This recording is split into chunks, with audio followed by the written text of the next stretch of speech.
Hey everybody, Shailene here with my phone coaching playbook. So you'll know that this is, if you've read the Marsha Linehan book, Cognitive Behavior Therapy for Borderline Personality Disorder, this is the target hierarchy for phone coaching. And I always find these so helpful to go over, especially if you're studying for the certification exam.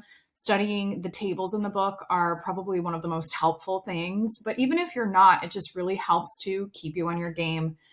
So I'm going through the target hierarchy just as a reminder for you when you're doing phone coaching, what you're doing and what you're not doing. So the first thing that you're doing in phone coaching, if you're an individual therapist doing DBT, is you're working to decrease suicidal behaviors. And you want to think, what in this moment has to change to keep your eye on the prize? So if we're playing football, the goal is to win. And that's really the only thing that matters. And so in DBT, the goal is to build a life worth living. And we can't do that if somebody acts on suicidal behavior. So really, I'm thinking, what has to happen right now to keep you safe? That's really it.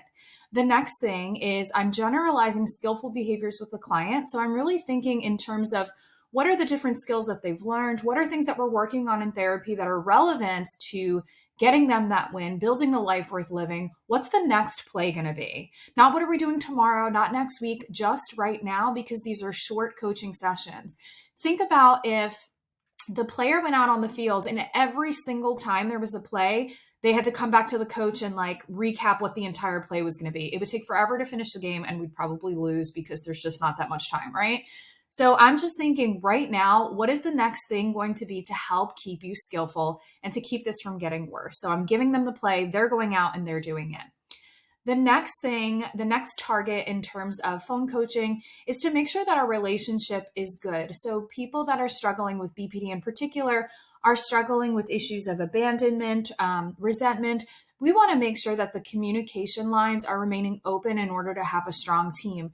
So if session ended in a way where the client is feeling like, I'm not sure if the therapist is mad at me, you want to let them know that that's a time where they can call and they can ask, and you two can clarify anything that went on to keep you guys together. And the same happens for the coach or the therapist as well. I had a session last week and I did not like how I ended it. I felt like my client felt that I was mad at her and I wanted to make it right. So I called her up and I let her know we're still on the same team. We're still working towards the same goal. And that's relationship repair. Now, what if you're not the individual therapist? What if you are a skills trainer? Your top priority is really to decrease anything that's going to destroy therapy. So what has to happen right now to keep you in the game? What has to happen to keep you going to group, to keep you from firing your therapist? Suicidal behaviors, could they fall in therapy destroying? I mean, it would be really difficult to do therapy with somebody who's not around, right? I'm not really worried about therapy interfering behaviors.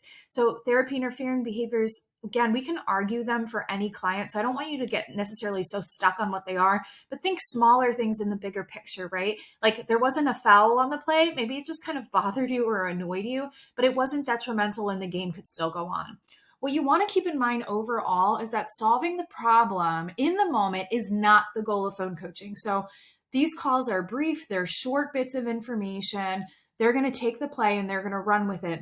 We're not going to be able to solve everything. And this is not only important for you to keep in mind, but it's really important to orient your clients and maybe even reorient them to this if you haven't talked about this in a while. Hey, I just want to remind you that the whole purpose of phone coaching is really just to get you through, to keep you skillful, to keep you safe, to make sure that we're good. So that way our therapy can continue as effectively as possible. I don't want you thinking that we're going to be able to solve whole problems within a couple of minutes of chatting with one another or through a text or an email or anything like that. So I just don't want you to have that expectation and be disappointed. And there might be times that I've reinforced that. So I just want to get us back on the same page. Let's review the plan and go from there. I hope this was helpful. If it was, please share it with somebody else who needs to hear it and let them know where they can sign up for more DBT tips. Take care.